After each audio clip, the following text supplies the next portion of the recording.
The soil on my brother's grave was still fresh. I could smell it wet raw, unsettled. Raymond had only been gone 3 days. A cold gust of wind brushed past me, but the real chill came from the voice behind me. Tyler leaned in and whispered, "You're not thinking clearly, Dad. Let us handle the money before someone else takes advantage of you. Let us handle the money." My heart stuttered. Not from grief, from instinct. He didn't even say Raymond's name. "No, I miss him." "No, I'm sorry you lost your brother." Just business, just strategy. Back home that night, Jessica made her move. Dinner was untouched. She poured wine she didn't buy, laughed in a pitch too high, then she said it. "We were thinking maybe a second home in Florida somewhere sunny. You know, for you. But in our name." She smiled like it was kindness. I smiled back, like I believed her, but in my mind, I saw their eyes, focused, cold, calculating. They weren't grieving. They were hunting. And they thought I was an easy target. They were wrong. So wrong. I live in a small house tucked at the edge of Asheville, North Carolina. The kind of place where the morning air still smells like pine and the roads remember your footsteps. I built it myself, nailed every board, painted every wall. The garden out back. That's all mine, too. Tomatoes, bell peppers, and sunflowers taller than me. They're the only things that listen without judging. I'm 68 now, retired from engineering. No fancy degrees on the wall, just calluses on my hands and silence in the evenings. After my wife passed, the house went quiet, too quiet. So I learned how to be alone. Cooked small meals, read old books, fed the squirrels, didn't ask for much, didn't need much, just peace. My son Tyler lives 20 minutes away, but it might as well be another planet. We used to be close, back when scraped knees needed Band-Aids. Back when he still called me Dad with warmth. Now he texts when he needs help. A bill here, a car repair there. He never asked twice because he never has to. I always gave, not because I was rich, but because I knew what it meant to grow up with nothing. And then Raymond died, my older brother, the rich one, the one who left me everything. $8.5 million. Just like that, I went from retired old man to target on 2 legs, and I had no idea just how quickly the people I loved would start circling. Tyler wasn't a bad kid. He just got lost. Somewhere between high school and his 3rd unfinished degree. He was smart. Too smart for his own good. Always looking for shortcuts. Always sure that the world owed him something. I paid his tuition 3 times. UNC Asheville. Then a tech school in Raleigh. Then online classes he never finished. Each time he promised this one's for real, Dad. Each time I believed him. Because that's what fathers do. We believe, even when it hurts. When he got into trouble with credit cards, I stepped in. When Jessica needed help with the down payment on their house, I co-signed the loan. When their heater broke in the middle of winter, I took money out of my own emergency fund. No questions, no guilt trips, just help. And when they had Ava, my granddaughter, I bought diapers in bulk. Stocked their fridge when they didn't ask. Babysat at midnight when Jessica had migraines. Tyler said once, "You always come through, Dad." And I did, even when my back ached. Even when my savings dried up. Even when they forgot my birthday 2 years in a row. I kept giving. Not because I was trying to buy love, but because I thought, maybe if I gave enough, they'd finally see me as more than just a lifeline. Maybe they'd just say, thanks, but they never did. Raymond was my older brother, 3 years my senior. Always sharper, always louder, always first. But he wasn't cruel, just focused. Business over birthdays, deals over dinners. He made his money in commercial real estate, started with one small duplex in Charlotte. Ended up owning blocks of buildings across the state. While I worked blueprints, he bought skylines. We didn't talk every day, but when we did, he listened. And that meant more than he knew. He never married, never had kids, said the only thing more complicated than money was love. But he admired my simplicity. He told me once, "You fix things, Frankie. Me, I just flip them." When he got sick pancreatic cancer stage 4, he didn't want to fuss. He asked me to visit one night. We sat in silence for 10 minutes straight, until he slid the envelope across the table. His will. I looked up confused. He just said, "You never asked for anything, Frank. That's why I'm giving you everything." I didn't argue, didn't cry. I just nodded. Because that's what you do when someone gives you a burden wrapped in kindness. He passed 6 days later. The inheritance cleared a week after that. And by week 2, my son, my flesh and blood, was already asking questions about assets and access. It started small, the kind of small that doesn't set off alarm but leaves a strange taste in your mouth. Tyler stopped calling me Dad, started calling me Pops, or sometimes just Frank, as if we were suddenly equals, or worse, clients. Jessica began visiting more, bringing over pies she didn't bake, complimenting my nice little house, asking how I manage things now that I'm all alone with all that responsibility. Then came the financial talk. Not outright, just nudges. "Have you thought about hiring someone to manage all this, Frank? We'd be happy to help keep things organized, for your sake." And when I mentioned Raymond's name, they changed the subject. Quickly, sharply, as if grief was inefficient. Tyler started asking for coffee meetups. He never used to. Now suddenly he had ideas, investments, smart moves, ways to grow what you've got before taxes eat it alive. I watched his eyes. They didn't look at me. They looked past me, as if I'd already been replaced. One afternoon he brought over folders, charts, graphs, projected returns. He said, "I just want to make sure you're not overwhelmed." But what he meant was clear. "I just want access." They didn't say the word, but it hung in the air like smoke. Control. They wanted control, and they thought I wouldn't notice. It was a Sunday dinner, Jessica's idea. She brought over lasagna, still frozen in the middle. Tyler poured wine into the good glasses, the ones I only used for holidays. They were performing. I just didn't know for what, yet. Halfway through the meal, Jessica leaned in smiling like she was on stage. "So Frank, she never called me that before. We've been thinking. You deserve a place to relax, somewhere sunny, peaceful." I didn't answer. I just kept cutting my lasagna. She continued. "Florida's beautiful this time of year. We found a place near Sarasota, close to the beach, single story, easy to maintain." Tyler chimed in. "We could put it in our name, just to make things easier. Paperwork simpler that way, less tax stuff." Simpler for who? Certainly not for me. Jessica sipped her wine, watching me, waiting for a reaction. A yes, a nod, anything. I gave her silence and a smile, the kind of smile that says, "I see you." They thought they were subtle. They thought I was soft. But I'd worked with city contractors for 40 years. I know a hustle when I hear one. They didn't want to help. They wanted leverage. And they thought they'd wrapped it in sunshine and granite countertops. They thought I'd sign papers because I was lonely. But they forgot something. Loneliness teaches you to read between the lines. That night I couldn't sleep. The house was too quiet, the kind of quiet that presses on your chest. I sat in the kitchen listening to the refrigerator hum. The only thing in this house that didn't lie. I kept thinking about their words.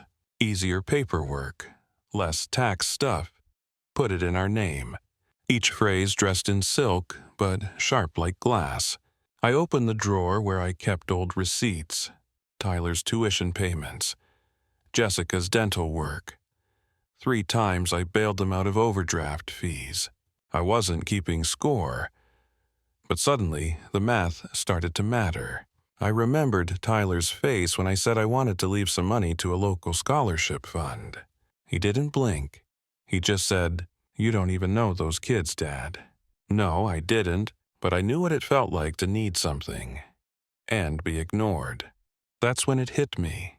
They didn't see me as a father anymore. They saw me as an account number with legs. The warmth was gone. The gratitude never came. Only expectations. I looked at the family photo on the mantel. Thanksgiving 2015. We were laughing, but now even the frame felt cold. Something had shifted. Not just in them, in me. I wasn't angry, not yet, but I was alert, and that was new. It was late, almost midnight. I'd left my gardening gloves at Tyler's place earlier that day. Thought I'd stop by and grab them from the porch. Quiet, quick, but as I walked up the steps, I heard voices through the living room window. Their kitchen light was on. I paused.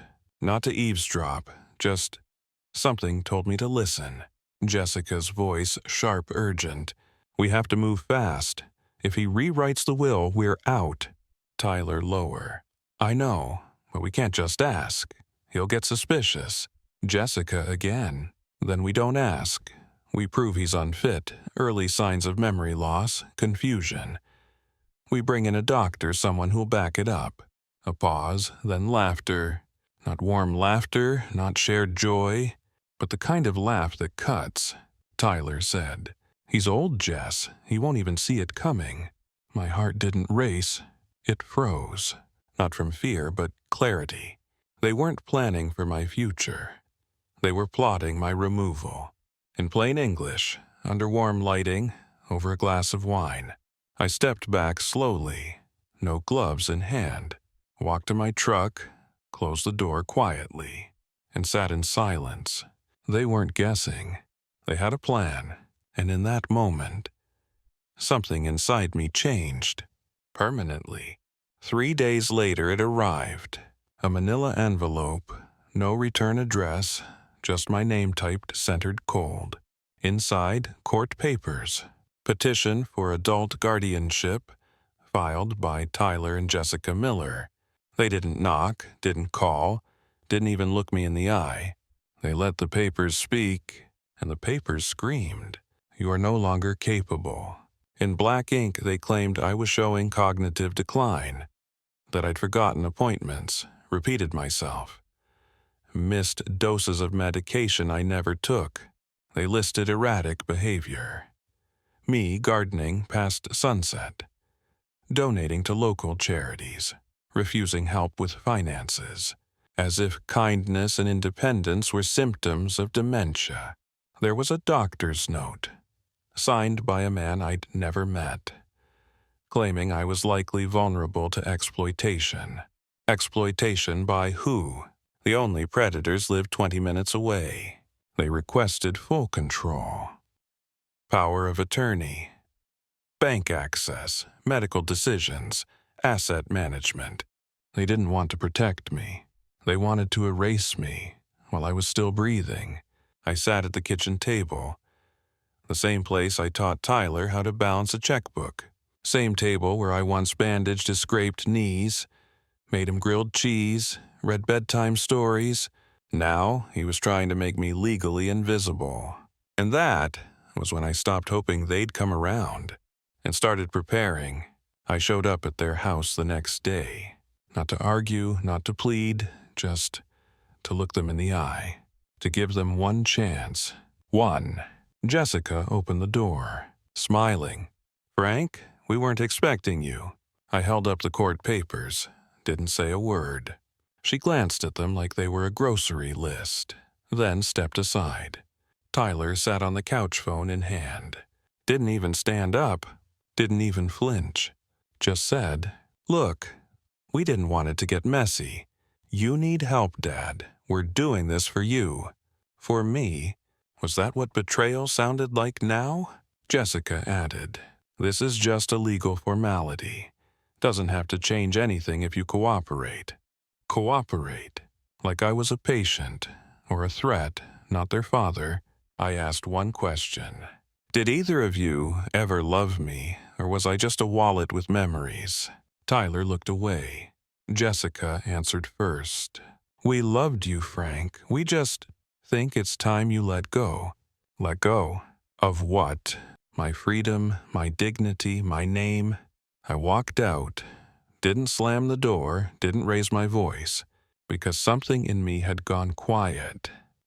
Permanently. Whatever part of me still believed in them was buried that day, right next to Raymond. The next morning I called Clara Jennings, a state lawyer, smart as a whip. Raymond trusted her with everything. Now, so would I. We met at a small office in downtown Asheville. No fancy building, just solid wood doors and clean silence. She poured coffee, no cream, no sugar, same way I drink it. I handed her the papers, didn't say much. She read every line like it was war strategy, and when she looked up, her eyes weren't soft. They came after the wrong man. That's when we started building my defense. No, not defense, my case. Because this wasn't just betrayal. This was fraud, manipulation, exploitation of a senior citizen under oath. I handed over everything. Receipts, bank transfers, screenshots of texts, and the audio files from the night I overheard their plan. Clara listened. Didn't blink once. She asked one question. Do you want revenge, Franklin, or do you want peace? I said. They made those two the same thing. She nodded, opened a folder, and from that moment on, every move became documentation. Every phone call recorded, every visit monitored. I wasn't just a father anymore. I was a client, a target, and now a strategist. They thought they'd buried me in legal jargon, but I'd spent my life reading blueprints. And this time, I was designing their downfall. I wasn't tech-savvy, but I knew how to file, how to document, how to remember. For years, I kept every receipt, every transfer, every favor disguised as a gift. Clara laid it all out like evidence in a courtroom. $42,000 college tuition unpaid. $18,000 house down payment. $5,400 car repairs.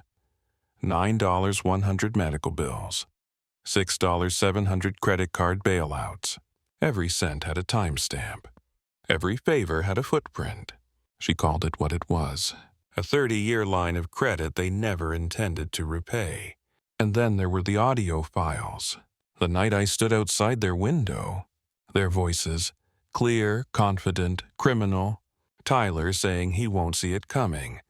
Jessica planning to hire a doctor to build a case of confusion. It wasn't gossip. It was conspiracy. Clara had them transcribed, time-coded, filed under intent to defraud. We added security cameras to my house, voice logs on incoming calls. Every interaction with them now went through email. Cold, trackable, legal. And just when I thought we had enough, Clara smiled. One more angle. She reached out to Ava's former babysitter, who'd once overheard Jessica brag about getting that inheritance early. Sworn statement, signed, stamped. This wasn't just a case anymore. It was a storm. And every lie they built was now recorded, word for word. Clara didn't just build walls. She dug tunnels, quiet ones, deep ones. And what she found was gold. Jessica had submitted a doctor's letter with the court petition, claiming early onset dementia. Signed by a Dr. William Haynes. Sounded official, looked real, even had a fancy stamp. But there was one problem. No such doctor had ever been licensed in North Carolina. Clara triple-checked. No Haynes in the registry, no practice, no clinic, nothing. She pulled hospital affiliations, insurance claims, zip code searches. Still nothing. Then she found it. Dr. William Haynes was a fictional character used in an online medical script template. Jessica hadn't just forged a document. She downloaded it, edited it, and submitted it to court. Forgery, medical fraud, intent to deceive a judge. 3 felonies, minimum. Clara smiled, closed her laptop slowly, and said, "You don't need to disown her, Franklin. The state's about to do it for you." We filed a motion to dismiss the guardianship claim backed by fraud investigation. Attached audio recordings, receipts, affidavits, and that forged letter, top of the pile. Jessica hadn't just made a mistake. She'd written her own indictment. And she did it in Times New Roman. The court date was set. Not for me, for them. Court day came on a Thursday. Gray skies. Colder than usual. But my hands didn't shake. Not anymore. Clara walked beside me, folder in hand. Not bulky, not dramatic, just exact. Because truth doesn't need to shout. Jessica and Tyler were already seated. They didn't smile, didn't wave, didn't dare.